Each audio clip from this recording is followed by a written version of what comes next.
একটা কথা ভাবুন তো, যদি মাত্র 11 বছর বয়সে আপনার অমতে আপনার বিয়ে হয়ে যেত আর আপনাকে বলা হতো স্বামীর বাড়ি না গেলে যেতে হবে জেলে, আপনি কি করতেন? আজকের গল্প সেই মেয়ের যিনি সমাজের সামনে দাঁড়িয়ে বলেছিলেন আমি ডিভোর্স চাই, আমি এই বিয়ে মানি না, আর সেই এক না শব্দ কাঁপিয়ে দিয়েছিল আদালত, সমাজ, এমনকি ব্রিটিশ সাম্রাজ্য পর্যন্ত।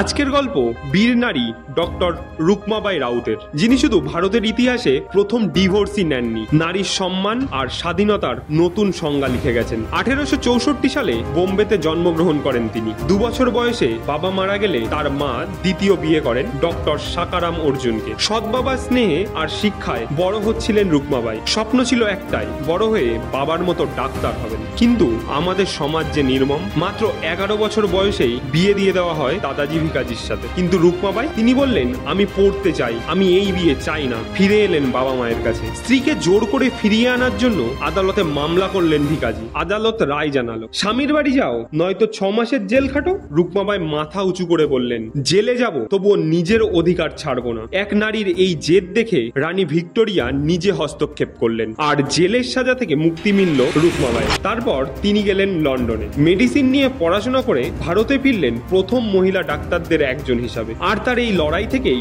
1891 সালে চালু হয় এজ অফ কনসেন্ট অ্যাক্ট। আজ সেই আইন বদলে হয়েছে পক্সো। রুকমাবাই দেখিয়েছেন মেয়ের শিক্ষা মানেই শক্তি, আর বাল্যবিবাহ তা শুধু এক শিশুর শৈশবকেই কেড়ে নেয় না, তার স্বপ্ন এবং তার জীবনকেও থামিয়ে দেয়। বন্ধুরা মনে রাখবেন, নিজের অধিকার লড়ে ছিনিয়ে নিতে হয়। এমনই অজানা ইতিহাস জানতে জ্ঞানজামকে ফলো করুন আর কমেন্টে লিখুন রুকমাবাই কি ভুল করেছিলেন নাকি এটাই সত্যিকারের সাহস।